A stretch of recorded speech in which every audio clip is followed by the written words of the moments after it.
মানুষের সাথে খুব বেশি মেলামেশা করবেন।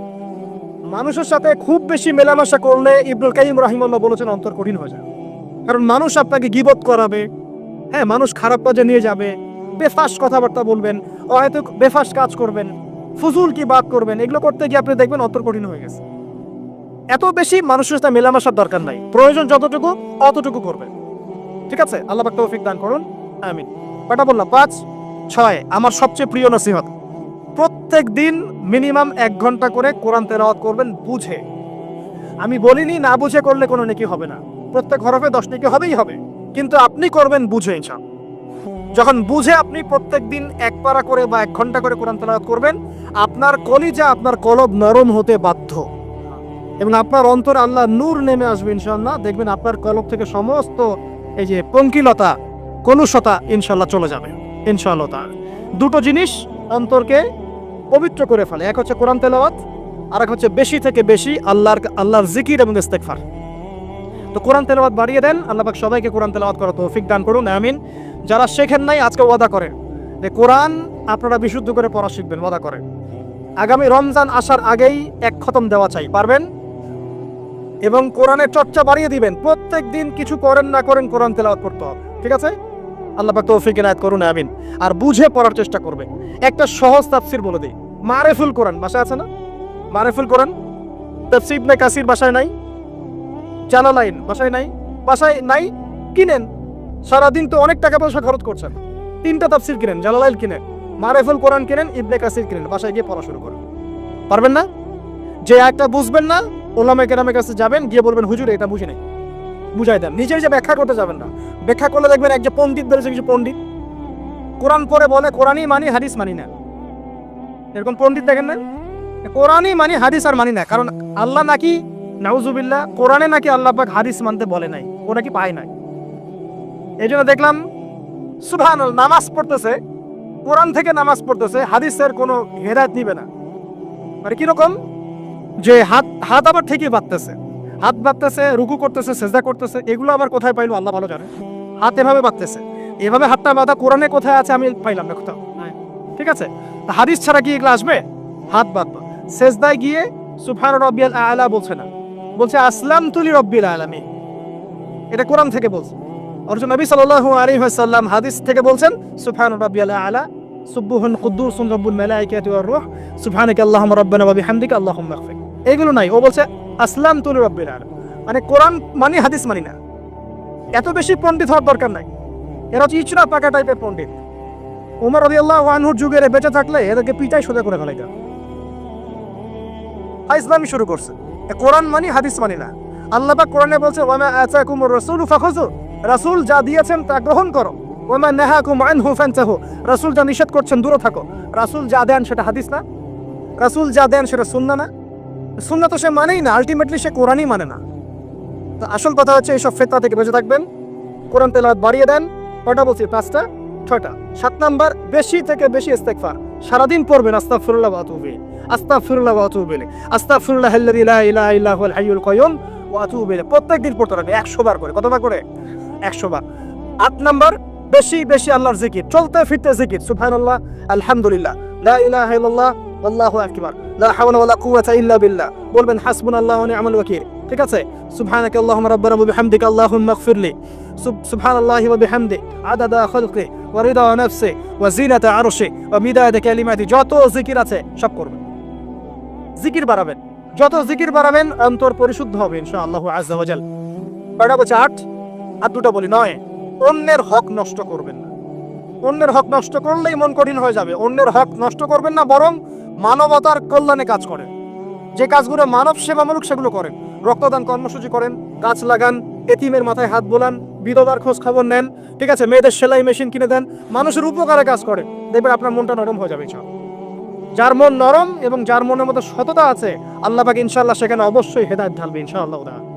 আর 10 নাম্বার সবচেয়ে শেষ হচ্ছে যে কবর জিয়ারত করবেন বেশি বেশি করে, এবং নিজের মৌতের কথা স্মরণ করে আল্লাহর কাছে বেশি বেশি দোয়া করবেন। কি দোয়া করবেন? ইয়া মুকাল্লিবাল কুলুব সাব্বিত কলবি আলা দীনিক, ইয়া মুসাররিফাল কুলুব সাররিফ কুলুবানা আলা তাআতিক। এই দোয়াগুলো করবেন ইনশাআল্লাহ।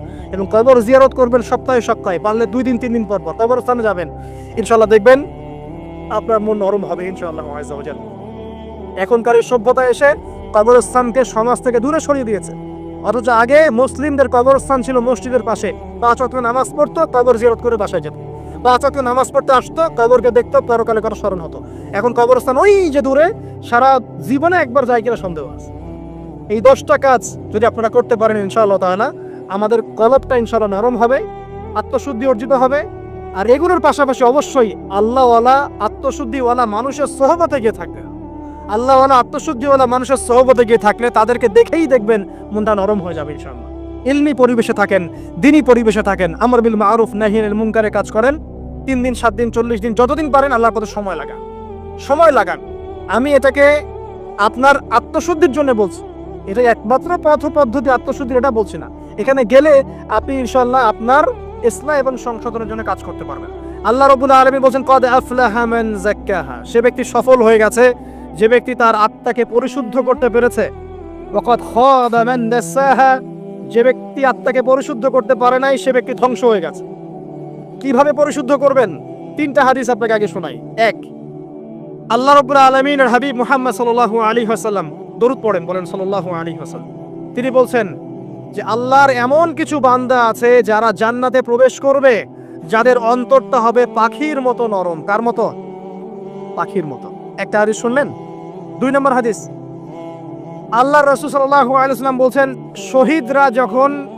শহীদদের আত্মা যখন আল্লাহর কাছে পৌঁছায়, আল্লাহ রাব্বুল আলামিন সেই আত্মাগুলোকে সবুজ রঙের কিছু পাখির মধ্যে প্রদান করেন, এবং সেই পাখিগুলো আরশের নিচে লণ্ঠন আছে এখানে বসে থাকে, এবং তারা জান্নাতের যে কোনো জায়গায় যায়, ঘুরে খাবার খায়, আবার ফিরে আসে। আল্লাহ পাক তাদেরকে বলেন যে তোমরা কি চাও, তোমরা কি চাও?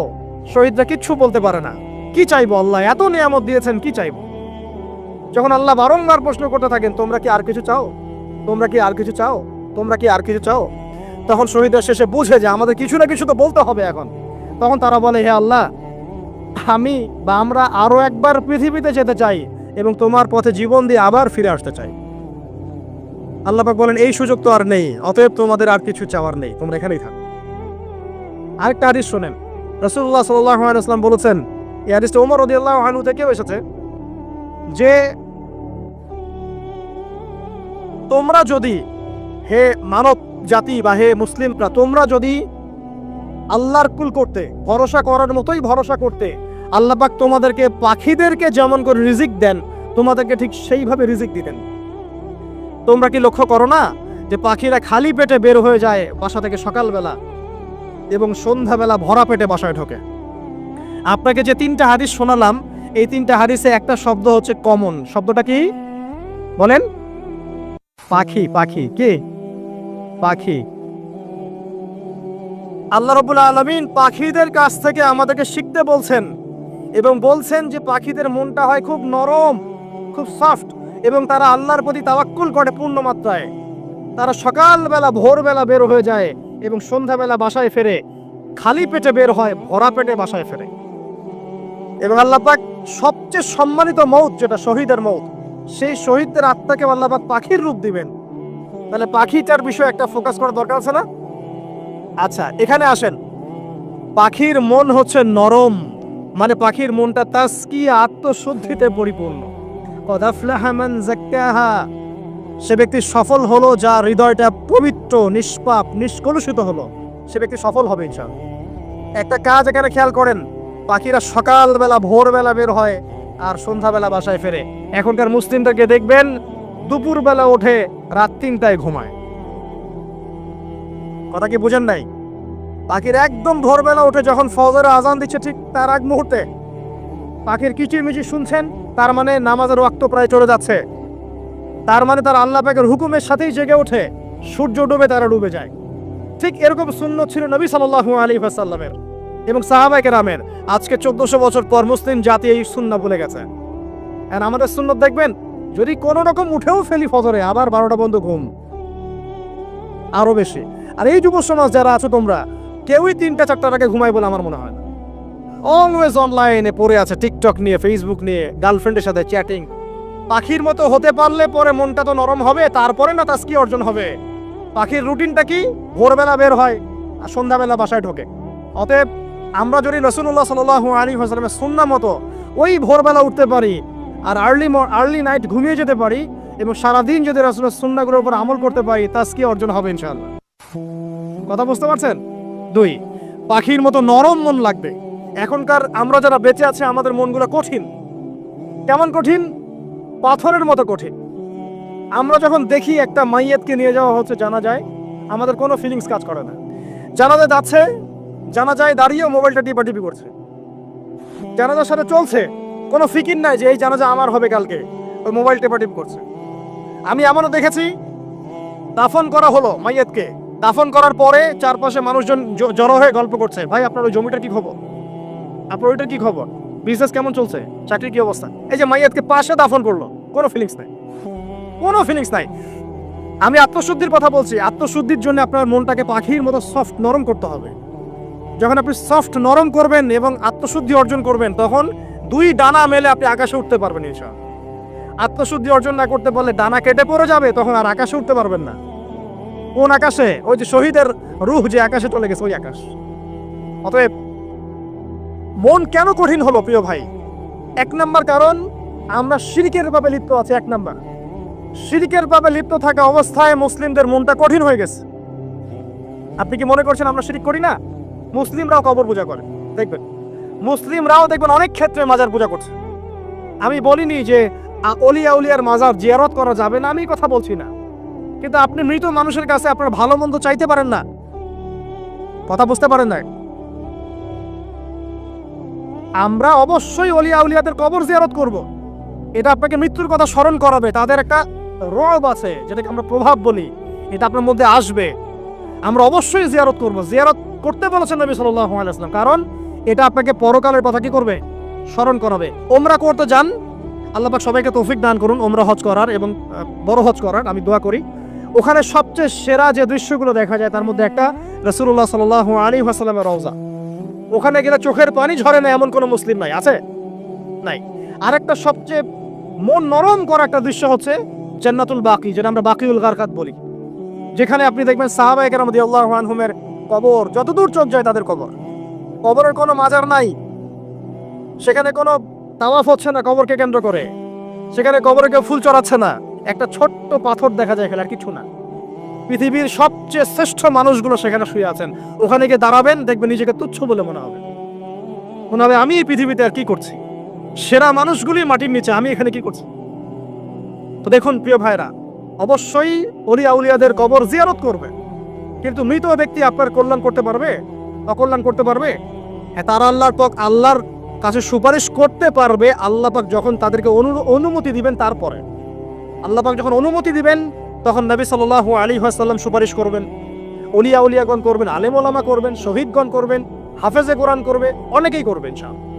আল্লাহ পাক আমাদের তাকদীরে এইসব সুপারিশ নসিব করুন বলি না আমি। মুসলিমরা আজকে শিরিক করছে অনেক ক্ষেত্রেই।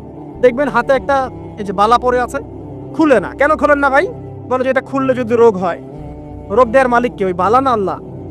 এই যে আপনার বিশ্বাস জন্মে নিয়েছে, এই যে বিশ্বাসটা জন্মিয়েছে আপনার হাতের উপরে, এই বালার উপরে, এটাই শিরক, এটাই শিরক।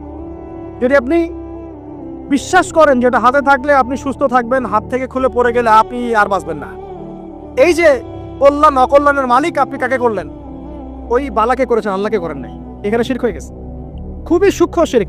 আপনি নামাজ পড়ছেন মনে করেন, এখন কিছু মানুষ আসলো, এখন দেখছেন যে হুজুর তো আমার নামাজ দেখছে, নামাজটা খুব সুন্দর করে পড়ার চেষ্টা করলেন, লম্বা নামাজ, সেজদায় গিয়ে আর উঠছেন না, খুব সুন্দর নামাজ পড়ছেন। এই যে মানুষকে দেখানোর জন্য নামাজটা পড়ছেন, এটা শিরক। এটা কি? এটাও শিরক। এই যে গণক বসে আছে রাস্তার পাশে, দেখবেন টিয়া পাখি নিয়ে, তারপরে যে কাগজ নিয়ে, আসেন ভাই ভাগ্য পরীক্ষা করে দেই। আরে ভাই, তুমি যদি মানুষের ভাগ্যই পরীক্ষা করতে পারবা, তো তুমি রাস্তার পাশে কেন? তোমার ভাগ্য কেউ পরীক্ষা করেনি কখনো? এতটুকু কমন সেন্স আমাদের নাই? ও যদি আমার ভালো মন্দ করতে পারে বা ভবিষ্যৎ বলতে পারে, তাহলে ও রাস্তার পাশে বসে আছে কেন? ওর তো প্রাইম মিনিস্টার করার কথা, এখন ওর তো ইলেকশন করার কথা। তো দেখেন, এই যে ওখানে গিয়ে আমরা কি করি, ভাই আমার হাতটা দেখে দেন, ভাই আমার অতীত বলে দেন, ভবিষ্যৎ বলে দেন, এবং এগুলো দিন দিন বাড়ছে। কিন্তু এই রাশিফল, কবিরাজি, গণকি এগুলো দিন দিন বাড়ছে। এবং আমি লক্ষ্য করছি দিন দিন আরেকটা জিনিসও বাড়ছে, সেটা হলো জাদুবিদ্যার চর্চা করা। এবং গ্রামে গঞ্জে কুফুরি বাড়ছে না? কুফুরি করা, তাবিজ করা, বিচ্ছেদ করা, স্বামী স্ত্রীর বিচ্ছেদ করা, মেয়েকে বশ করা, সন্তানকে বশ করা বাড়ছে না? সবই শিরক, এগুলো সবই কুফুরি। এগুলো মুসলিমরা করছে না। মুসলিমরা এসব শিরকে লিপ্ত আছে বলেই তো অন্তর কঠিন হয়ে গেছে। ফাকাসাত কুলুবুহুম, তাদের অন্তর কঠিন হয়ে গেছে। তো একটা হাদিস বলে এখানে খালি নবী সাল্লাল্লাহু আলাইহি ওয়াসাল্লাম বলছেন, যদি কেউ কোনো গণকের কাছে যায়, গিয়ে বলে দেখেন তো আমার হাতটা একটু, ও কিন্তু বিশ্বাস করে না যে এ ভবিষ্যৎ বলতে পারে, খালি এমনি বলেছে একটু দেখেন তো, বলার সাথে সাথেই 40 দিনের নামাজ কবুল হবে না।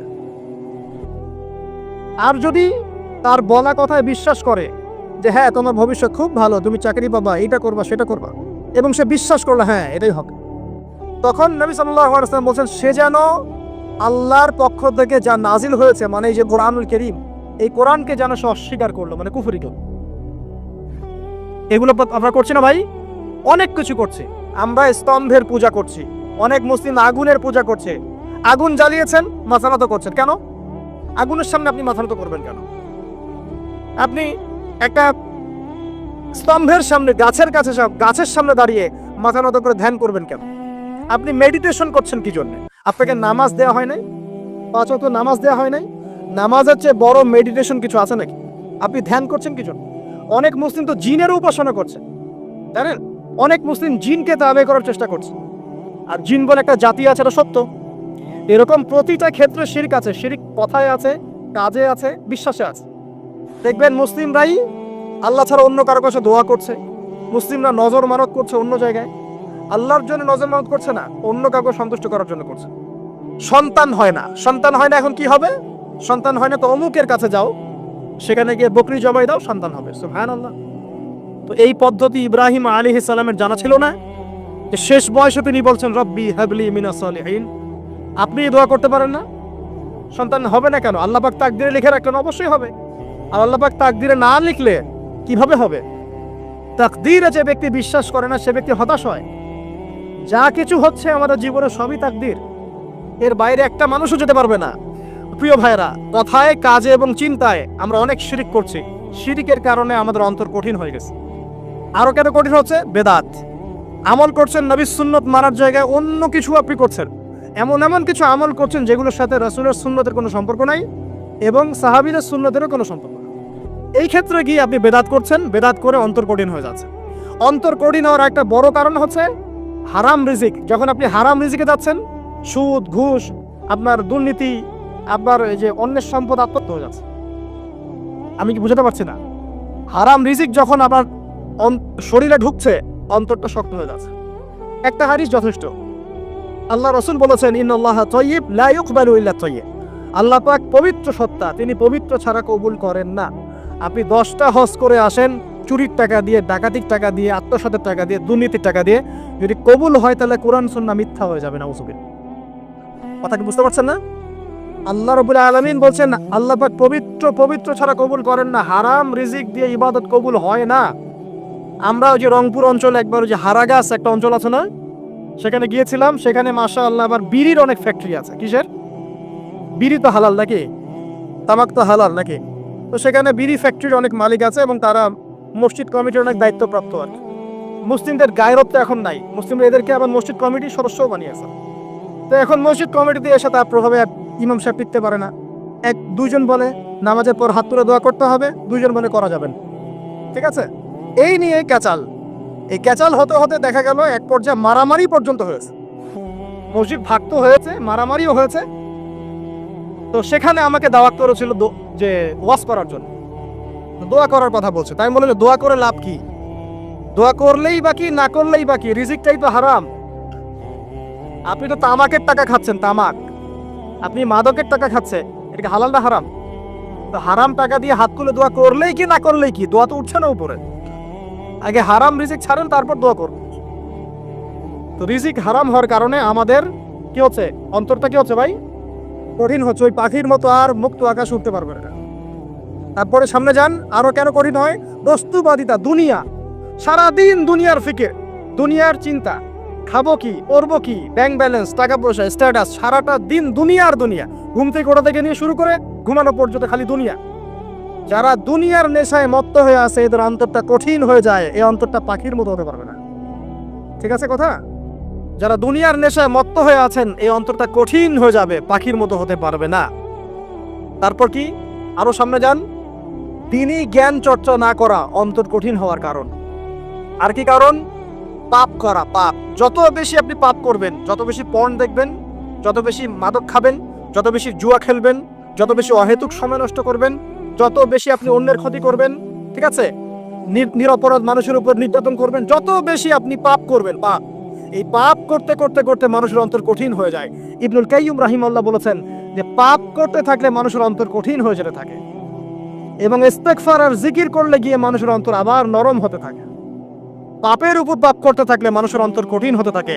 এ বিষয়ে রাসূলুল্লাহ সাল্লাল্লাহু আলাইহি ওয়াসাল্লাম বলেছেন, যখন মানুষ একটা পাপ করে কলবের মধ্যে একটা কালো দাগ পড়ে যায়, যখন আরো একটা পাপ করে আরেকটা কালো দাগ পড়ে যায়, এভাবে যখন পাপ করতেই থাকে তখন পুরো কলবটাই কালিমা পূর্ণ হয়ে যায়। এই অবস্থায় যদি সে তওবা করে, আল্লাহ পাক মাফ করে দিবেন। যদি এই অবস্থায় তার মৃত্যু হয়ে যায়, তার আত্মাটা থেকে দুর্গন্ধ বের হতে থাকে, যে আত্মাটা কবজ করতে পর্যন্ত মালাকুল মউত মানে ঘৃণা পোষণ করে। কথা কি বুঝতে পারছেন? যখন অন্তর পাপ করতে করতে কলুষিত হয়ে যাবে, ওয়াকাদ খাবা মান দাসাহা, যখন পাপ করতে করতে অন্তর কলুষিত হয়ে যাবে, তখন আপনার এই মালাকুল মউত পর্যন্ত ওই আত্মাটাকে বের করার সময় ঘৃণা করবে, দুর্গন্ধযুক্ত।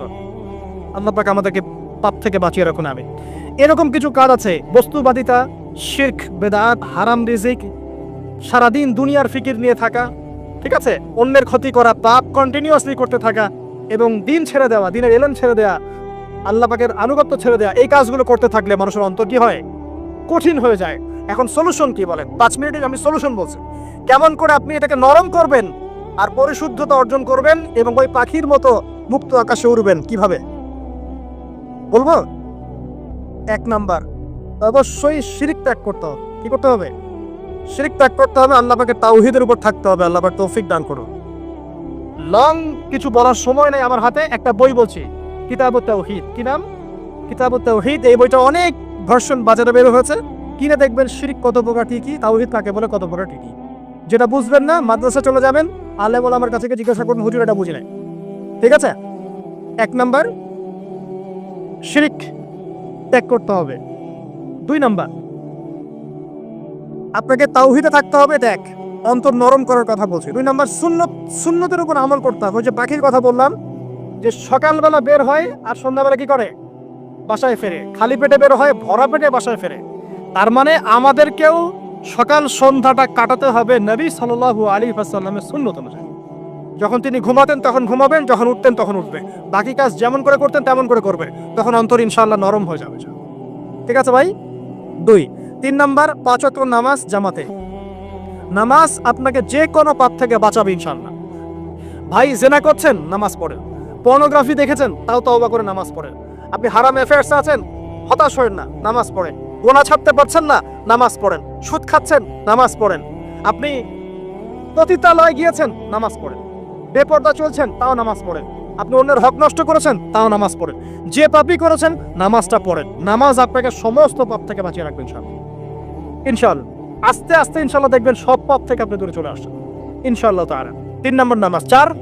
4 নম্বর, বেশি থেকে বেশি, ভাই শোনেন, বেশি থেকে বেশি পরকালের ফিকির করবেন। খালি পরকালের চিন্তা করবেন যে আমাকে মৃত্যুবরণ করতে হবে, কবরে যেতে হবে, পুলসিরাত পার হতে হবে, আল্লাহর সামনে দাঁড়াতে হবে। যত বেশি আপনি আল্লাহর ফিকির করবেন, পরকালের ফিকির করবেন, আপনার মনটা নরম হয়ে যাবে ইনশাআল্লাহ। মান তারাকা সালাতান মুতাআম্মিদান ফাকাদ কাফার, যে ব্যক্তি ইচ্ছাকৃতভাবে, বিনা ওজরে, কোনো ওজর নাই, ইচ্ছাকৃতভাবে নামাজ ছেড়ে দিল, ত্যাগ করলো, সে ব্যক্তি কুফরি করলো। এখন আপনি বলেন, কুফরি যে ব্যক্তি করে সে কি হয়?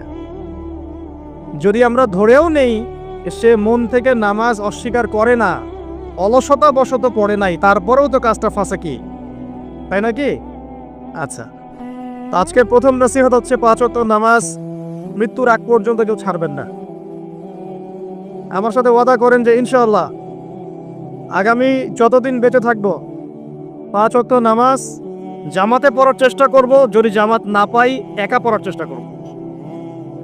আল্লাহ পাক তৌফিক দান করুন। আমি আজকে যদি এই কথাটাই শুধু বাসায় নিয়ে যেতে পারেন, 5 ওয়াক্ত নামাজ আর জীবনে ছাড়বো না, আমাদের আজকের মাহফিল সফল। আর আজকে যদি অনেক কথাবার্তা হয় ওয়ার্ল্ড অ্যাফেয়ার্স নিয়ে, ইকোনমিক্স নিয়ে, শেষ জামানা নিয়ে, ঠিক আছে, আমাদের সমকালীন ফিতনাগুলো নিয়ে, কিন্তু দিন শেষে বাড়িতে যদি কিছু না নিয়ে যেতে পারেন তাহলে আলোচনায় এসে কোনো লাভ নাই। এই ছবি তোলাতুলি, ভিডিও করা, হ্যাঁ, স্লোগান দেয়া, আইওয়া শোডাউন করার মধ্যে কোনো ফায়দা নাই। ফায়দা কিসে?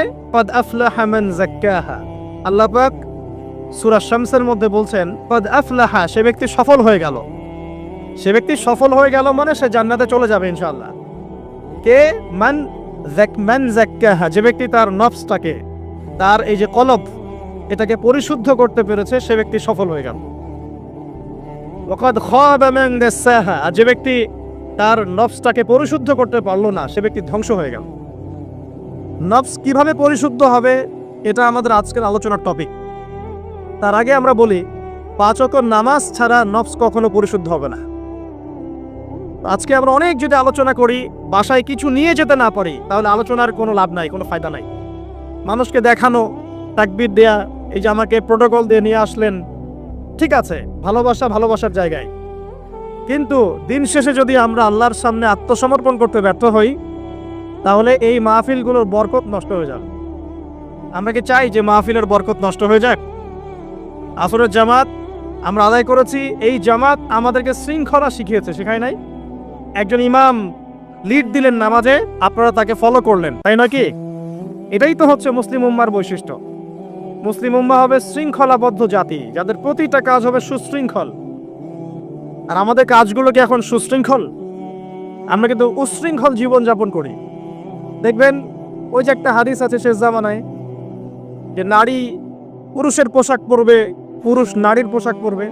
এই যে উশৃঙ্খলতা দেখেন না এখন শেষ জামানায়। আপনি দেখবেন এমন এক শ্রেণীর মেয়ে বের হয়েছে বাজারে, রাস্তাঘাটে, সমাজে, যারা কাপড় পরবে কিন্তু কাপড় পরেও নগ্ন থাকবে। এ কোনো হাদিস আমি বানিয়ে বলছি না, সবগুলো হাদিস সহিহ। এখন দলিল দিতে গেলে অনেক সময় চলে যাবে। তো উশৃঙ্খলতার যুগ, কাপড় পরে থাকাটা তাকওয়ার পোশাক, শালীনতা। আর এখনকার যুগটা চলছে কাপড় খোলার যুগ। কথা ঠিক না ঠিক বলেন? এখন মানুষ কাপড় খুলতে পারলে বেশি কমফোর্ট ফিল করে। আর আপনারা জানেন না, এই মহাবিশ্বে আমাদের পিতা এবং মাতা আদম এবং হাওয়া আলাইহিস সালাম, তাদেরকে সর্বপ্রথম কে নগ্ন করে দিয়েছিল জানেন? ফালাম্মা যাকাশ শাজারা, যখন আমাদের পিতা মাতা ওই গাছের কাছে চলে গেলেন। কোন গাছ? যেটা আল্লাহ পাক বলেছিলেন ফালা তাকরাবা হাদিহি শাজারা। ওই গাছের কাছে যখন তারা চলে গেলেন, তার ফল খেয়ে ফেললেন। বাদাত লাহুমা সাওআতিহিমা, তাদের এই যে পোশাকটা, এই পোশাকটা খুলে পড়ে গিয়েছিল এবং লজ্জাস্থান উন্মুক্ত হয়ে গিয়েছে। তো সর্বপ্রথম আমাদের পিতা মাতাকে নগ্ন করে দিয়েছিল কে? ইবলিস। এখন যারা মুসলিমদের গা থেকে কাপড় খুলে ফেলতে চাচ্ছে, এরা তাহলে কার অনুসারী? দলিল কি পেয়েছেন? বানিয়ে বলি নাই, সূরা আরাফ পড়েন, পেয়ে যাবেন ইনশাআল্লাহ। কোন সূরা? সূরা আরাফ। প্রথম নসিহত প্রিয় ভাইরা, এই যুগটা হচ্ছে উশৃঙ্খলতার যুগ। এই যুগে মানুষ আল্লাহ পাকের হালালকে খুব কমই পরোয়া করে। আল্লাহর হালালকে মানুষ হারাম করে নিচ্ছে, আর আল্লাহর হারামকে মানুষ হালাল করে নিচ্ছে।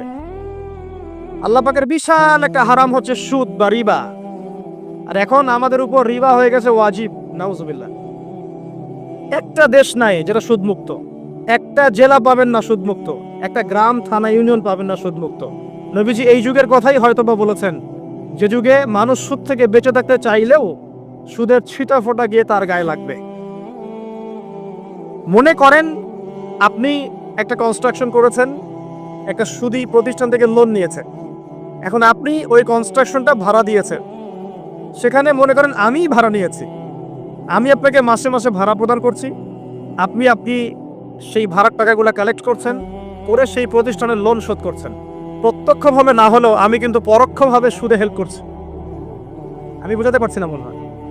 এর বাইরে 1% মানুষ এখন পৃথিবীতে নাই যে ব্যক্তি রিবা থেকে বাইরে, ইচ্ছাকৃত হোক অনিচ্ছাকৃত হোক। আর এই প্রসঙ্গ আসলে আমি 2-4টা কথা না বলে থাকতে পারি না। সেটা হলো নবী সাল্লাল্লাহু আলাইহি ওয়াসাল্লাম বলেছেন, রিবার 73টা শাখা আছে পাপের, তার মধ্যে সবচেয়ে নিচু শাখা হচ্ছে নিজের মাকে বিয়ে করা। সহিহ বুখারীর একটা বর্ণনা এসেছে, যে ব্যক্তি 1 দিরহাম সুদ খায়, দিরহাম কি? রৌপ্য মুদ্রা। কোথায় আছে? জাদুঘরে। কোথায় আছে? মার্কেটে আছে। রৌপ্য মুদ্রা দেখেছেন জীবনেও? স্বর্ণ মুদ্রা দেখেছেন? কোরআনে আছে, হাদিসে আছে, মার্কেটে নাই। কেন মার্কেটে নাই? কারণ পশ্চিমারা স্বর্ণ এবং রৌপ্য মুদ্রাকে হারাম করে দিয়েছে। পশ্চিমারা স্বর্ণ এবং রৌপ্য মুদ্রার ডিলিংসটাকে মার্কেট থেকে উঠিয়ে দিয়েছে। এই জন্য আপনি মার্কেটে গোল্ড কয়েন এবং সিলভার দিরহাম পাবেন না। কিন্তু আল্লাহর রাসূল সাল্লাল্লাহু আলাইহি সাল্লামের যুগে এটা ছিল। এখন অনেক মানুষ দেখবেন বেদাত নিয়ে কথা বলে একদম ফেনা বের করে ফেলছে। অর্থনৈতিক সেকশনের বেদাত চোখে পড়ে নাই। এখন বলতে পারে এটা তো দুনিয়াবি বিষয়। বাস্তবিক অর্থে এটা দুনিয়াবি বিষয় নয়। কারণ এই পেপার মানির মধ্য দিয়ে, ইলেকট্রনিক মানির মধ্য দিয়ে আপনার সম্পদকে সিজ করে চুষে খাওয়া হচ্ছে, আপনি বুঝতে পারছেন না। এখন প্রতারণা করা কি জায়েজ না জায়েজ? শুআয়ব আলাইহিস সালামের নাম শুনেছে? এটা কম ছিল মাদিয়ানে, শুআয়ব আলাইহিস সালামের কম। এই কম সম্পর্কে আল্লাহ পাক যখনই কথা বলেছেন তখনই তাদের একটা দোষ উল্লেখ করেছেন। সেটা কি? সেটা হচ্ছে যে তোমরা অন্যায়ভাবে মানুষের সম্পদ আত্মসাৎ করো না। তোমরা অন্যায়ভাবে মানুষের সম্পদ আত্মসাৎ করো না। এই কাজটা করতো শুআয়ব আলাইহিস সালামের কওম, এবং তারা মাপে কম দিত, জনগণের অর্থ সম্পদ লুটে পুটে খেত। আল্লাহ রাব্বুল আলামিন তাদেরকে ভূমিকম্প দিয়ে ধ্বংস করে দিয়েছে। এখন এই পুরো মনিটরি সিস্টেম যেটা চলছে, এর মধ্য দিয়ে গরিব যে দেশগুলো আছে, স্বল্প উন্নত দেশ বা মধ্যম পর্যায়ের দেশ বা আরো নিম্ন পর্যায়ের অর্থনৈতিক সেকশনে, তাদের রক্তগুলো চুষে চুষে খেয়ে একটা সভ্যতা আজকে বিশাল বিশাল অট্টালিকা নির্মাণ করেছে। এই যে অন্যের রক্ত চুষে নিজে বড়লোক হওয়া, এটা কি হালাল না হারাম? এই কারণে এই মনিটরি সিস্টেমের মধ্যে হারাম আছে। এই যুগটা সেই যুগ যেখানে মানুষ আল্লাহর হারামকে হালাল করে নিয়েছে আর হালালকে হারাম করে নিয়েছে। রিবা একটা টাটকা হারাম, আমরা এটাকে হালাল করে ফেলেছি। এখন এই হাদিসগুলো শুনলে আমাদের গায়ের মধ্যে দাগও কাটে না, অন্তরটা কেঁপে ওঠে না, আমাদের কলবে কোনো নড়া দেয় না। নবী সাল্লাল্লাহু আলাইহি ওয়াসাল্লাম বলছেন, 1 দিরহাম যে ব্যক্তি সুদ খেয়েছে সে যেন 36 বার জেনা করেছে। কতবার? আমি হাদিসটা বানিয়ে বললাম কি বললাম না, আপনারা আলেমদেরকে জিজ্ঞাসা করবেন, বাসায় গিয়ে অবশ্যই জিজ্ঞাসা করবেন। যদি দেখেন হাদিস ঠিক আছে, সহি, তাহলে আল্লাহর ওয়াস্তে এখন যেমন তওবা করলেন আমি 5 ওয়াক্ত নামাজ ছাড়বো না, ঠিক আমার সাথে আবার তওবা করেন যে সারা জীবন সুদ খাবো না ইনশাআল্লাহ। নবী সাল্লাল্লাহু আলাইহি ওয়াসাল্লাম 4 শ্রেণীর মানুষকে অভিশাপ করেছেন। 1 শ্রেণী যে সুদ খায়, 2 নাম্বার যে দেয়, 3 নাম্বার যে সাক্ষী থাকে, 4 নাম্বার যে লিখে রাখে। এখন আপনি বলেন, এই পুরো মনিটরি সিস্টেমের মধ্যে এই 4 শ্রেণীর মানুষ আছে না? কোনো না কোনোভাবে আমরা এর সাথে সম্পৃক্ত নই কি? সম্পৃক্ত। অতএব আল্লাহর এই বাণীকে যদি ভয় করেন, কোন বাণী? আল্লাহ পাক বলছেন, ইয়া আইয়ুহাল্লাযীনা আমানু, হে মুমিনগণ, ইত্তাকুল্লাহ, তোমরা আল্লাহকে ভয় করো। ওয়াযারু মা বাকিয়া মিনার রিবা ইন কুনতুম মুমিনিন, তোমরা সুদের অবশিষ্ট অংশগুলো ছেড়ে দাও যদি প্রকৃতপক্ষে তোমরা মুমিন হয়ে থাকো। ওয়া ইল্লাম তাফআলু, তোমরা যদি সুদ না ছাড়ো, আল্লাহর হুঁশিয়ারি শোনেন, যদি তোমরা সুদ না ছাড়ো, ফাযানু বিহারবিন মিনাল্লাহি ওয়া রাসূলিহি, আর আল্লাহ এবং তার রাসূলের সাথে যুদ্ধের ঘোষণা শুনে রাখো। আল্লাহ এবং তার রাসূলের বিপক্ষে যুদ্ধ করে কেউ জান্নাতে যাবে? কেউ কবরের আযাব থেকে বাঁচতে পারবে? কেউ হাউজে কাউসারের পানি পাবে? আল্লাহ এবং তার রাসূলের সাথে যুদ্ধ করে কেউ টিকতে পারবে? আপনার কি তাই মনে হয়? যদি মনে হয় তাহলে দিব্যি সুদ খান, কোনো সমস্যা নেই। আর যদি মনে হয় যে আল্লাহ এবং তার রাসূলের সাথে যুদ্ধ করে আমি পার পাবো না, আল্লাহ এবং তার রাসূলের বিরুদ্ধাচরণ করে আমার কবর টিকবে না, কারণ আমি একটা কথা বারবার বলি আপনাদেরকে, যে আল্লাহ ছাড়া আমাদের আপন বলতে কেউ আছে? একা এসেছেন পৃথিবীতে, একাই যেতে হবে। আপনার খ্যাতি, আপনার অর্থনৈতিক খ্যাতি, অর্থের প্রতিপত্তি, আপনার ক্ষমতার দাপট, আপনার ধর্মীয় দাপট, কোনো কিছুই, ফ্যান ফলোয়ার্স, কেউ আপনার সাথে কবরে যাবে না। মনে করেন আমি আসছি, আপনারা সবাই স্লোগান দিচ্ছেন, কথার কথা, আপনারা আমাকে ভালোবাসেন, বা একজন পলিটিশিয়ান আসছে, আপনারা সবাই স্লোগান দিচ্ছেন, ভালোবাসেন তাকে। দিন শেষে ওই পলিটিশিয়ান একাই কবরে যাবে, দিন শেষে আপনিও একাই কবরে যাবেন, আমিও একাই কবরে যাব। আলটিমেটলি কি হলো? দুনিয়া এবং আখেরাতে আল্লাহ ছাড়া প্রকৃত বন্ধু আমাদের কেউ নাই, প্রকৃত মওলা কেউ নাই। সেই আল্লাহ এবং তার রাসূলের বিরুদ্ধাচরণ করে কেউ তার সাথে যুদ্ধ করে কবরে পার পাবে, এমনটা ভাবা বোকামি নয় কি? আল্লাহ পাক আমাদেরকে বোঝার তৌফিক দান করুন। এটা সেই যুগ যে যুগে মানুষ আল্লাহর হারামগুলোকে হালাল করে নিচ্ছে। মাদকদ্রব্য হালাল না হারাম? এখন দেখবেন মেজরিটি সংখ্যক মানুষ মাদক দ্রব্যের সাথে সংশ্লিষ্ট হয়ে গেছে, স্পেশালি বর্ডার এলাকা যেগুলো আছে বাংলাদেশের, সেই বর্ডার এলাকাগুলোতে দিব্যি রমরম ব্যবসা চলছে, মাদকের দিব্যি ব্যবসা চলছে। এবং যারা মাদক খাচ্ছে এরা মুসলিম, তারা হয়তো এই হাদিস জানে না, আল্লাহ পাক ওদের কানের মধ্যে আমার এই হাদিস পৌঁছে দেন। আমির নবী সাল্লাল্লাহু আলাইহি ওয়াসাল্লাম বলেছেন, আমি মেরাজের রাতে যখন গিয়েছি তখন এক শ্রেণীর মানুষকে দেখেছি, ওদেরকে শাস্তি দেওয়া হচ্ছে। কি শাস্তি? জাহান্নামীদের রক্ত এবং পুজ ওদেরকে খেতে দেওয়া হচ্ছে। জিবরাইল আলাইহিস সালামকে জিজ্ঞাসা করা হলো যে এরা কারা? তিনি বললেন, এরা আপনার উম্মতের সেই সব ব্যক্তি যারা মাদক দ্রব্য সেবন করত। আল্লাহ রাব্বুল আলামিন তার হাবিবের মাধ্যমে জানিয়েছেন, যখন কোনো মুসলিম মাদক সেবন করে বা কোনো ব্যক্তি মাদক সেবন করে তখন 40 দিন তার নামাজ কবুল হয় না। এরপর যদি সে তওবা করে তাহলে আল্লাহ পাক তার তওবা কবুল করবেন ইনশাআল্লাহ। যদি সে আবারও মাদক খায় তওবা করার পর, আবার 40 দিন তার নামাজ কবুল হবে না। যদি সে আবার তওবা করে আল্লাহ পাক আবার তাকে মাফ করে দিবেন। যদি সে আবারও মাদক খায় আবার 40 দিন তার নামাজ কবুল হবে না। তারপর যদি আবার তওবা করে আবার আল্লাহ তাকে মাফ করে দিবে। এরপরেও যদি সে আবার মাদক দ্রব্য সেবন করে, নবী সাল্লাল্লাহু আলাইহি ওয়াসাল্লাম বলছেন তাকে আল্লাহ রাব্বুল আলামিন পরকালে মৃত্যুর পরে তিনাতুল খাবাল পান করাবেন। তিনাতুল খাবাল। জিজ্ঞাসা করা হল, ইয়া রাসূলুল্লাহ তিনাতুল খাবাল কি জিনিস? নবী সাল্লাল্লাহু আলাইহি ওয়াসাল্লাম উত্তর দিচ্ছেন, এটা হচ্ছে জাহান্নামীদের রক্ত, মাংস, এগুলো পুড়ে পচে যে রসটা বের হবে, এটা হচ্ছে তিনাতুল খাবাল। এই যে দুনিয়াতে যারা ওয়াইন খাচ্ছে, শ্যাম্পেইন, ওয়াইন, বিয়ার, তারপরে যে কি ভোদকা, হ্যাঁ, গাঁজা, হেরোইন, ফেন্সিডিল, ইয়াবা, একটা বিষয় শোনেন, কি কারণে আপনি সেখানে যাচ্ছেন? হতাশা, অথবা সঙ্গদোষ, অথবা পারিবারিক চাপ, অথবা যে গার্লফ্রেন্ড ছেড়ে চলে গেছে, এই তো বিষয়গুলো। কি কারণে মানুষ মাদকের কাছে যায়, কেন যায়, কারণটা কি? আমরা যখন ফিলোসফি পড়তাম তখন একটা তত্ত্ব পড়ানো হয়েছে আমাদেরকে। তত্ত্বটার নাম হচ্ছে কার্যকারণ তত্ত্ব। মানে প্রত্যেকটা কাজের পিছনে একটা কারণ থাকে, ঠিক আছে? এই যে মুসলিমরা নামাজ পড়ে কেন? আল্লাহর জন্য। মুসলিমরা যাকাত দিবে কেন? আল্লাহকে সন্তুষ্ট করার জন্য। মুসলিমরা প্রতিটা কাজ কেন করে? পরকালের স্বার্থে। পরকালের স্বার্থ নাই, আমি নাই। যে কাজে পরকালের স্বার্থ নাই সে কাজে মুসলিমরা নাই। তাই প্রতিটা কাজের পিছনে একটা কারণ থাকে। দেখবেন কেন সে সুদ খাচ্ছে? তার পরিবারের স্বার্থে। কেন সে ঘুষ নিল? তার ছেলে মেয়ের উন্নয়নের জন্যে। কেন সে দুর্নীতি করছে? বিকজ সম্পত্তি অর্জন করে সে তার ভবিষ্যৎ প্রজন্মকে সিকিউর করতে চায়। কেন সে মাদক খেলো? ওই যে গার্লফ্রেন্ড ছেড়ে চলে গেছে তাই। কেন মাদক খেলো? ওই যে এক বন্ধু মাদক খায়, সে ডাকছে, আয় একটা টান দে, সঙ্গদোষ। কেন সে মাদক খেলো? পরিবারের চাপ, হতাশা। কেন মাদক খাচ্ছে? চাকরি পায় না, বেকার, মাদক খাচ্ছে। মানে মেন্টাল চাপগুলো নিতে পারছে না, সে মাদক খাচ্ছে। সবচেয়ে বেশি মানসিক চাপ কাদের উপর আসে জানেন? 1 নম্বর নবীগণের উপরে, 2 নম্বর আল্লাহর সৎ বান্দাদের উপরে, তারপর যার ঈমান যত উঁচু তার উপর মানসিক চাপ তত বেশি আসে। এখন যদি মানসিক চাপের সলিউশন মাদকই হবে, তাহলে তো আমাদেরই মাদক খাওয়া দরকার ছিল, নাউজুবিল্লাহ। আর আমরা যে পরিমাণ মানসিক চাপ ফেস করি তা চিন্তাই করতে পারবেন না। যে যত বড় দায়িত্বশীল, যারা পলিটিশিয়ান, ওদেরকে জিজ্ঞাসা করবে তারা কি পরিমাণ মানসিক চাপ নিয়ে ঘোরে।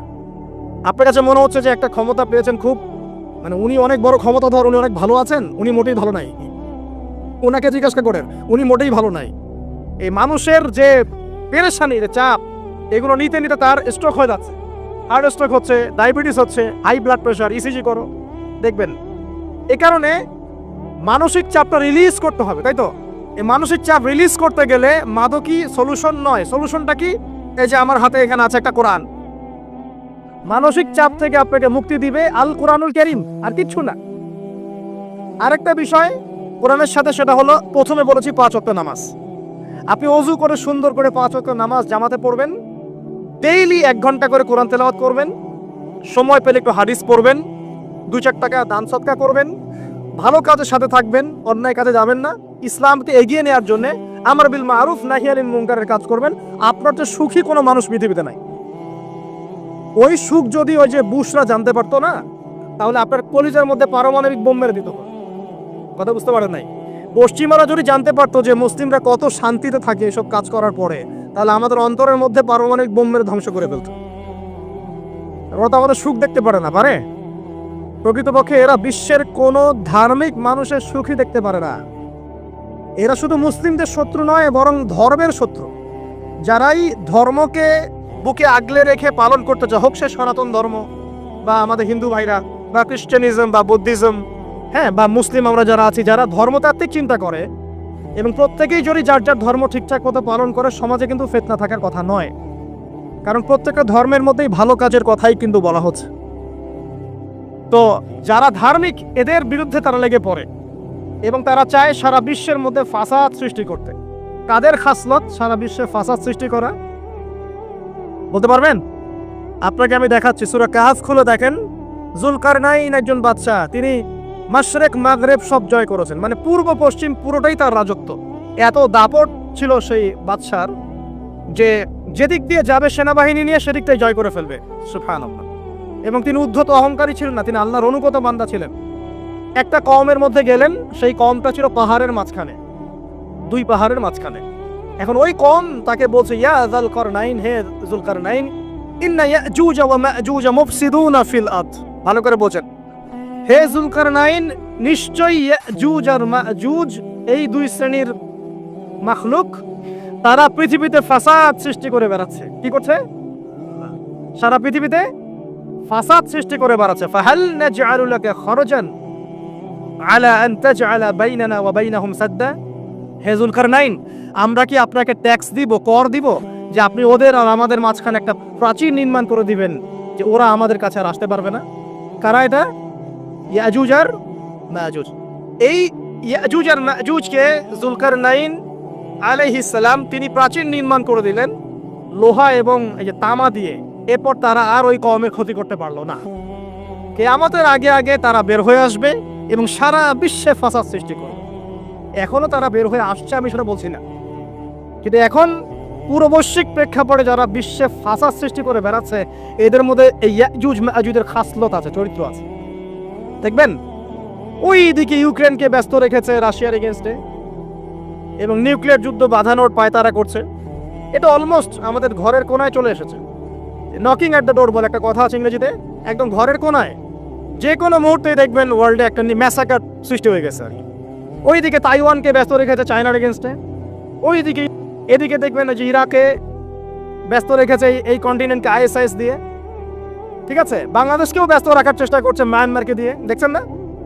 তো পুরো বিশ্ব জুড়ে এদের এজেন্ডা হচ্ছে সারা বিশ্বে আমরা ফাসাদ সৃষ্টি করে মানব জাতিকে কমিয়ে ফেলবো, মুসলিমদেরকে ধ্বংস করব, মুসলিম যুবকদেরকে পর্ন দেখাবো, ওদেরকে মাদক খাওয়াবো, ওদের মধ্যে জেনা, অশ্লীলতা, পরকীয়া ছড়িয়ে দিব, হ্যাঁ, এবং মহামারী ছড়িয়ে দিব, দিয়ে মুসলিম জনসমষ্টিকে কমিয়ে নিয়ে আপোষে কোন্দলে লাগিয়ে দিয়ে আস্তে আস্তে আমরা বিশ্বে শাসন করতে হবে, এদেরকে ডমিনেট করে দিই। এবং এই এজেন্ডা বাস্তবায়নের দিকে তারা এগিয়ে যাচ্ছে সুকৌশলে। আর আমরা কি করছি ভাই? আমরা শুধু কাজ যতটুকু না করছি তার চেয়ে বেশি আমরা আইওয়াসা শোডাউন করছি। দেখেন, বেশিরভাগ মানুষ আমাদের নামাজের খবর নাই, বেশিরভাগ মানুষ তাজকিয়া আত্মশুদ্ধির খবর নাই, ভালো আলেমের কাছে এসে পড়ে থাকবে কোনো খবর নাই, কোরআন পড়া শিখবে এসবের খবর নাই। যেগুলো করলে কোনো সমস্যা হয় না বা অল্প পরিশ্রমে করা যায়, ওই যে ঘরের মধ্যে শুয়ে শুয়ে ফেসবুকে 2 লাইন লেখা যায়, খুব সহজ, লিখলেন আবার শুয়ে গেলেন, কোনো সমস্যা নাই। কোনো কনস্ট্রাকটিভ সুদূর প্রসারী কাজ আমাদের হচ্ছে না। যেটা হচ্ছে এটা প্রয়োজনের তুলনায় নিতান্তই নগণ্য। এই কারণে আমাদের যারা দিন, আমরা যারা বুঝি, যাদের মধ্যে ইসলামের চেতনা আছে, ইসলামকে ভালোবাসি, আমরা যারা চাই দিন এগিয়ে যাক, আমাদের কনস্ট্রাকটিভ কাজ করতে হবে, মানে সুদূর প্রসারী কাজ করতে হবে। শৈথিল্যতাবাদীও হবেন না, আবার চরমপন্থীও হবেন না, মধ্যমপন্থী হয়ে ইসলামকে, কোরআনকে এবং হাদিসকে হাতে নিয়ে উম্মার ঐক্যের স্বার্থে, দেশ জাতি জনগণের ঐক্যের স্বার্থে এগিয়ে যান। আল্লাহ পাক আপনাদের হাতকে শক্তিশালী করুন, দোয়া করি। এখানে খুবই স্মার্ট হতে হবে এবং বেসিক কাজগুলো খুব বেশি করে করতে হবে। বেসিক কাজ কি ভাই? বেসিক কাজ হচ্ছে আপনার নামাজ, বেসিক কাজ আপনাকে কোরআন শিখতে হবে, বেসিক কাজ আপনাকে আরবি শিখতে হবে, বেসিক কাজ আপনি যেখানে পড়াশোনা করছেন এই পড়াশোনা করে ওই জ্ঞানটাকে দিয়ে ইসলামের খেদমতে আপনাকে কল্যাণে কাজ করতে হবে। বেসিক কাজ যেখানে আপনাকে আল্লাহ পাক দায়িত্ব দিবেন সেখান থেকেই আপনাকে দিনের খেদমত করতে হবে। ডক্টর হন, দিনের খেদমত করেন, ইঞ্জিনিয়ার হন, দিনের খেদমত করেন, পলিটিশিয়ান হন, কোনো আপত্তি নাই, আমরা আপনাকে ভোট দিব ইনশাল্লাহ, আমরা আপনাকেই ভোট দিব ইনশাল্লাহ। আপনি ওখানে গিয়ে দিনের খেদমত করেন, আল্লাহ পাক তৌফিক দান করুন। কথা কি বুঝতে পারছেন? ইসলাম ক্ষমতা জোর করে আদায় করে নেওয়ার জন্য আসে নাই। আবু যার রাদিয়াল্লাহু আনহু কি বলছেন জানেন? আবু যার রাদিয়াল্লাহু আনহুকে নবী সাল্লাল্লাহু আলাইহি ওয়াসাল্লাম বলছেন, আবু যার, তুমি দায়িত্ব চেয়ে নিও না, কারণ যদি তুমি দায়িত্ব চেয়ে নাও তখন আল্লাহর পক্ষ থেকে তোমাকে সাহায্য করা হবে না, আর যদি মানুষ তোমাকে দায়িত্ব দেয় আল্লাহ তোমাকে সাহায্য করবে ইনশাআল্লাহ। কত চমৎকার সিস্টেম ইসলামে। আর এখন আমরা কি করি, আমাকে দেন, ও ভালো না আমি ভালো, ওরা সব খারাপ আমি ভালো। বুঝতে পারছেন না কিয়ামতের মাঠে কি কঠিন হিসাবটা দিতে হবে। আল্লাহ পাক আপনাদেরকে বোঝার তৌফিক দান করুন। এগুলো কল্যাণকর নয়, আপনার জন্য অকল্যাণ হতে পারে। তবে হ্যাঁ, যদি আপনার মধ্যে ঈমান থাকে, আপনার মধ্যে যোগ্যতা থাকে, অবশ্যই আপনি দায়িত্ব চেয়ে নেবেন এবং ইনশাআল্লাহ তখন আমরা আপনাকে দায়িত্ব দিব, আমরা আপনাকে ভোট দিব, আপনি জনগণের শাসন কার্য পরিচালনা করবেন, আল্লাহ আপনার হাতকে শক্তিশালী করবেন ইনশাআল্লাহ। আল্লাহ পাক আমাদের নিচু থেকে উঁচু মহলের সবাইকে হেদায়েত দান করুন, দোয়া করি আমি। ইসলাম কারো শত্রু নয়। মুসলিমের রক্ত ঝরানোর জন্য, কল্লা কাটার জন্য আমরা কিন্তু পৃথিবীতে আসি নাই। আমরা আমাদের আসল শত্রুদেরকে চিনতে ভুল করেছি, এই কারণে আমরা আপোষে হানাহানি কাটাকাটির মধ্যে লিপ্ত আছি। এই যে সামনে যে কি হবে আল্লাহ ভালো জানেন। দেখবেন কত মানুষ যে মুসলিম মারামারি করে মারা যাবে, আল্লাহ ভালো জানেন। এগুলো কাম্য নয়। আল্লাহ পাক আমাদেরকে বোঝার তৌফিক দান করুন। দেখুন ভাই, এই যুগের কথা বলতে গিয়ে এখানে আসলাম। ওই যে যুলকারনাইন যে ইয়াজুজ মাজুজের কথা বললো, এখনকার বিশ্ব যারা পরিচালনা করে দেখবেন তাদের মধ্যে ওই ফাসাদ সৃষ্টি করাটাই খাসলতটা থেকেই গেছে। সারা বিশ্বে এরা ফাসাদ সৃষ্টি করছে। আমি কিন্তু বলিনি এরাই ইয়াজুজ মাজুজ, কথাকে আবার অন্যদিকে নিয়ে যায় না, আমি কিন্তু এই কথা বলি নাই। আমি বলছি তাদের মধ্যে এই চরিত্র দেখা যায়। এই যুগ সেই যুগ যখন আপনি মাদককে হালাল করে নিচ্ছেন, রিবাকে হালাল করে নিচ্ছেন, বেহায়াপনাকে হালাল করে নিচ্ছেন, কাপড় খোলাকে হালাল করে নিচ্ছেন। আপনি মুসলিম হয়েও দেখবেন শিরকে লিপ্ত আছেন, সুন্নতের লেবাস আছে কিন্তু আকীদার মধ্যে বেদাত থেকে গেছে। আপনি মুসলিম হয়ে হালাল হারাম রিজিকে পরোয়া করছেন না, দিনের বেসিক জিনিসগুলো শিখছেন না। আল্লাহ পাক এই যুগের ফিতনাগুলো থেকে আমাদের মুসলিমদেরকে হেফাজত করুন, আমিন। কিভাবে সাফল্য অর্জন করবেন আমি একটা পয়েন্ট আজকে উল্লেখ করে এই পয়েন্ট থেকে আলোচনার গুটিয়ে নিব ইনশাআল্লাহ। আমি জাস্ট একটা পয়েন্ট বলছি আপনাকে, সব কথা একদিনে বলা সম্ভব না। বিপদ দিয়ে আপনাকে অ্যালার্ম করা হয় আল্লাহর পক্ষ থেকে। আপনি চলতে পথে হোঁচট খান, আল্লাহ আপনাকে অ্যালার্ম দেন, ফিরে আসো। চলছেন বিপথে, আল্লাহ পাক অ্যালার্ম দেন, ফিরে আসো। আল্লাহ পাকের পক্ষ থেকে কিন্তু এগুলো আসে। আল্লাহ পাক আদম এবং হাওয়া আলাইহিস সালাম এবং আদম সন্তান সবাইকেই সৃষ্টি করেছেন। উদ্দেশ্য হচ্ছে আল্লাহ পাক আমাদেরকে জান্নাত দিতে চান। আল্লাহ পাক চান যে আমরা যেন জান্নাতে যাই। যদি আমরা জান্নাতে যেতে না পারি পরকালে, একটা কারণে যেতে পারবো না, অনলি একটা কারণ, সেটা হলো আমাদের নিজের দোষে। একটা কারণ, যারা জাহান্নামে যাবে মানুষ এবং জিনদের মধ্যে, নিঃসন্দেহে মহাবিশ্বে তারা ছাড়া জাহান্নামে যাওয়ার উপযুক্ত কেউ ছিল না। ও জাহান্নামে যাওয়ার উপযুক্ত ছিল বলেই আল্লাহ পাক তাকে জাহান্নামে পাঠাবেন। আর যারাই জান্নাতে যাবে প্রত্যেকেই শুধু আমলের বদৌলতে যাবে না, বরং আল্লাহ পাকের রহমতেই যাবে। কেউই তার আমল দিয়ে জান্নাতে যেতে পারবে না। নবী সাল্লাল্লাহু আলাইহি ওয়াসাল্লাম এমন ভাষ্য বলছেন, ইল্লা আনা, আমিও না, ইল্লা বিরহমাতিল্লাহ, আমিও নয়, তবে আল্লাহ পাকের দয়া আমাকে ঘিরে ধরবে। আল্লাহ পাকের রহমত যাদের উপরে বর্ষিত হবে তারাই জান্নাতে যাবে ইনশাআল্লাহ। কে আমল দিয়ে যেতে পারবে না। যত আমলই করি বলা যাবে না এই আমলের বদৌলতে জান্নাতে যেতে পারবো। আল্লাহ পাক দয়া না করলে হবে না। আল্লাহ পাক চান যে আদম সন্তান যেন জান্নাতেই যায়। এই কারণেই সৃষ্টি করা, এই কারণেই আপনার ওহীভিত্তিক গ্রন্থগুলো পাঠানো, এই কারণে নবী রাসূল পাঠানো, আলেম ওলামা সৃষ্টি করা, মানুষকে সতর্ক করা, হায়াত দেয়া, বারংবার জীবনে চলতে ফিরতে আপনাকে অ্যালার্ম করা হয়, আল্লাহর পথে ফিরে আসেন, আল্লাহর পথে ফিরে আসেন। অ্যালার্ম করা হয় না? বিপদ দিয়ে আপনাকে অ্যালার্ম করা হয় আল্লাহর পক্ষ থেকে। আপনি চলতে পথে হোঁচট খান, আল্লাহ আপনাকে অ্যালার্ম দেন, ফিরে আসো। চলছেন বিপথে, আল্লাহ পাক অ্যালার্ম দেন, ফিরে আসো। আল্লাহ পাকের পক্ষ থেকে কিন্তু এগুলো আসে। অদ্ভুত একটা হাদিস বললাম, অদ্ভুত বলতে বলছি অ্যামেজিং হাদিস। যে একজন সাহাবী বলছেন, সালমান রাদিয়াল্লাহু আনহু, তিনি বলছেন যে যখন মুমিনের উপর বিপদ আপদ বালা মুসিবত আসে, তখন মুমিনের এই বিপদ আপদ বালা মুসিবত রোগ শোকের বদৌলতে আল্লাহ পাক তার গুনাহগুলোকে মাফ করে দেন এবং তার মর্যাদাকে বাড়িয়ে দেন এবং সে আল্লাহর দিকে ফিরে আসার অনুশোচনা করার সুযোগ পায়।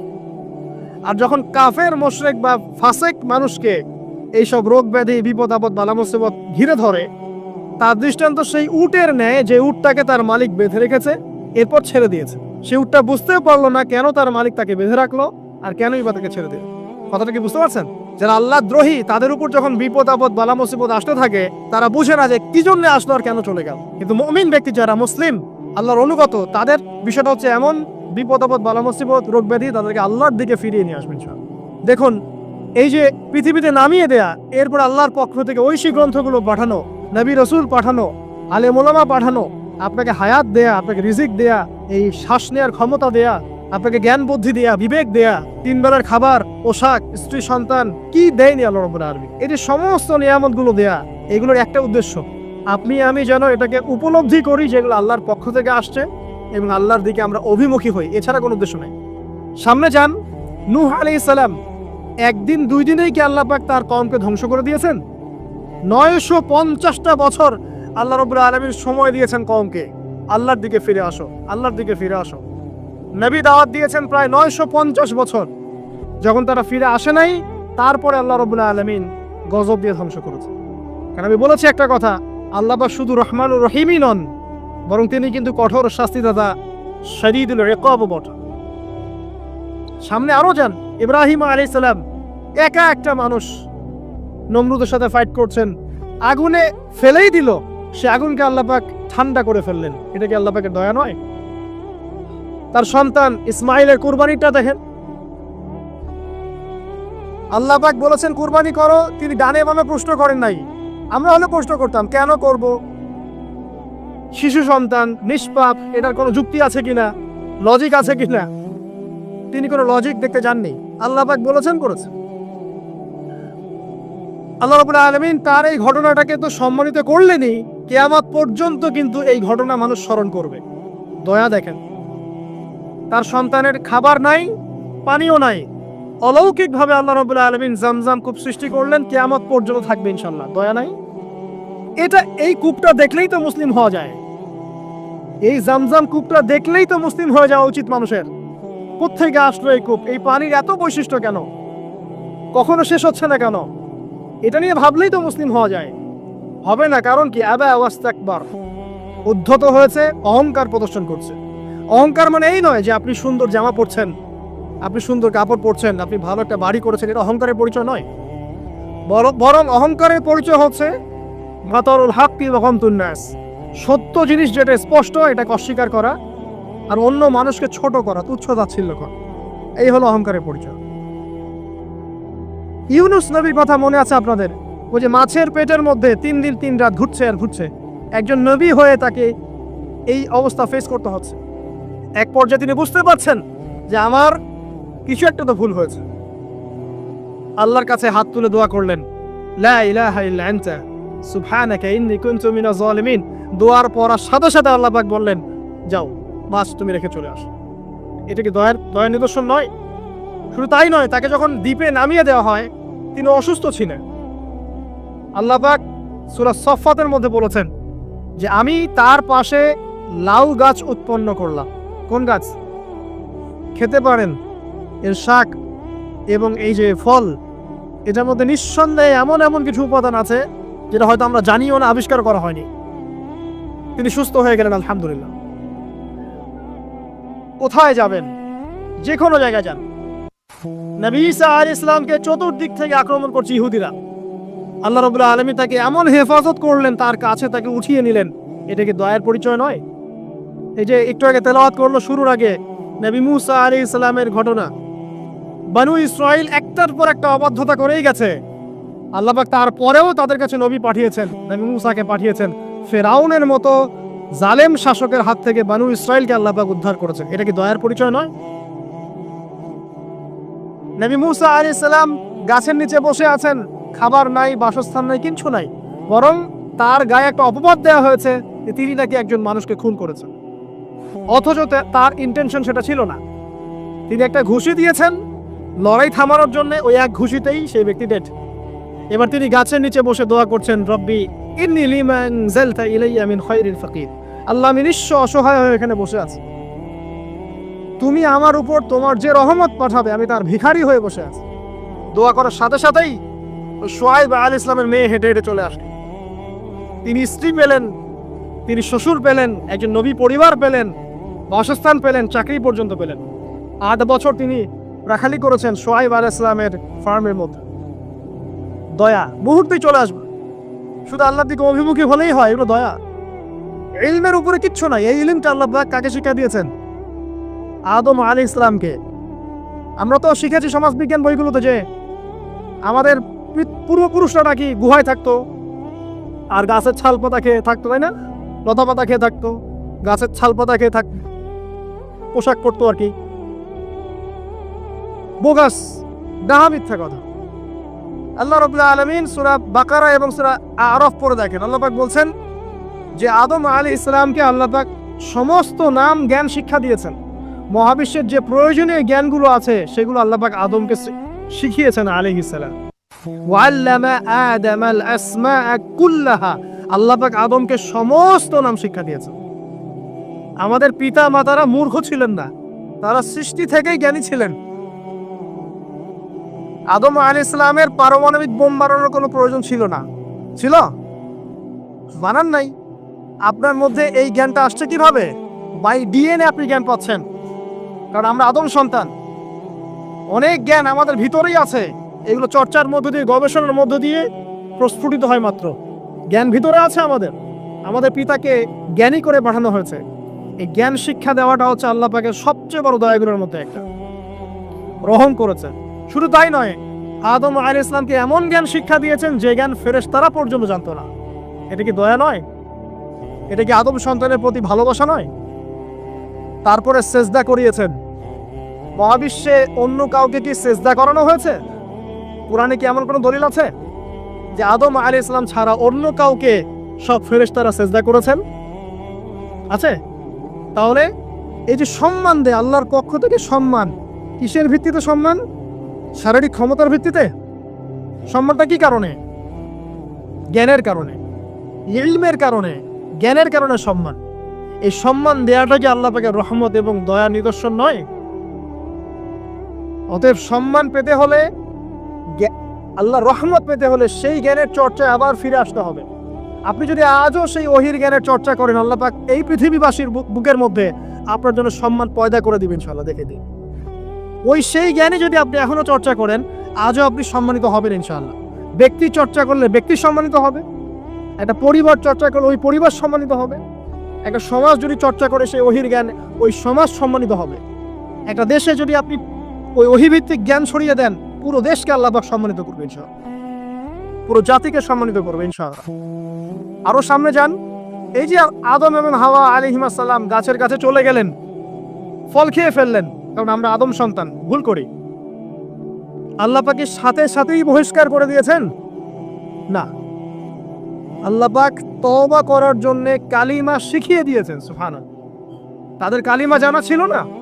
আল্লাহ পাক বলছেন ফাতালাক্কা আদম মির রাব্বিহি কালিমাত, আল্লাহ পাকের কাছ থেকে আদম আলাইহিস সালাম কিছু বাক্য শিখে নিলেন, যেই বাক্য দিয়ে ফাতাবা আলাই, সে আল্লাহর কাছে তওবা করল। কোন সেই বাক্য? সূরা আরাফে আছে, রব্বানা যালামনা আনফুসানা ওয়া ইল্লাম তাগফির লানা ওয়া তারহামনা লানাকুনান্না মিনাল খাসিরিন। এই দোয়া কে শিখিয়ে দিয়েছে? আল্লাহ। এই তওবার বাক্য যে শিখিয়ে দেয়, এটা কি দয়ার পরিচয় নয়? আমরা আল্লাহর কাছে ফিরে যাব, তওবা করব, ইস্তেগফার করব, এই জ্ঞানটা শিখিয়ে দেয়া কি আল্লাহ পাকের দয়ার পরিচয় নয়? না, আমরা কিভাবে ক্ষমা চাইতাম? কিভাবে ক্ষমা চাইলে আল্লাহ পাক সমস্ত গুনাহ মাফ করবেন, এই পদ্ধতিগুলো বলে দেয়া কি আল্লাহ পাকের দয়ার পরিচয় নয়? তারপর সামনে যান, পৃথিবীতে নামিয়ে দিয়ে আল্লাহ পাক ক্ষান্ত হয়ে যাননি। আল্লাহ রাব্বুল আলামিন আসমান থেকে হেদায়েতের গ্রন্থ পাঠিয়েছেন, বলেছেন এই গ্রন্থের মধ্যে যা আছে মেনে চললে তোমরা আবার জান্নাতে ফিরে আসবে ইনশাআল্লাহ। আল্লাহ রাব্বুল আলামিন আমাদের সবার কলবগুলোকে পরিচ্ছন্ন করুন। আল্লাহ পাক আমাদের সবাইকে শিরকের পথ থেকে বাঁচিয়ে রাখুন, হৃদয় কঠিন হওয়া থেকে বাঁচিয়ে রাখুন। আল্লাহ পাক আমাদেরকে বেশি থেকে বেশি কোরআন তেলাওয়াত করার তৌফিক দান করুন, দ্বীনি জ্ঞান চর্চা করার তৌফিক দান করুন। আল্লাহ পাক আমাদের সবাইকে হারাম রিজিক, জেনা, সুদ, ঘুষ থেকে বাঁচিয়ে রাখুন। আল্লাহ পাক আমাদেরকে পরকালীন চেতনায় এই দুনিয়ার জীবন কাটানোর তৌফিক ইনায়াত করুন, আমিন। আমরা আজকে এই যে পাখিদের মতো অন্তর নিয়ে কথা বললাম, আমরা যদি এই আমলগুলোর মধ্য দিয়ে অন্তরটাকে পবিত্র করতে পারি, ইনশাআল্লাহ ওই শহীদদের যে নরম পাখির অন্তর, সেটা আমরা লাভ করতে পারবো ইনশাআল্লাহ। এবং আরশের নিচে আল্লাহ রাব্বুল আলামিন আমাদেরকে ছায়া দিবেন ইনশাআল্লাহ তাআলা। আল্লাহ পাক আমাদের সবাইকে পাখি থেকে শিক্ষা নেওয়ার তৌফিক দান করুন।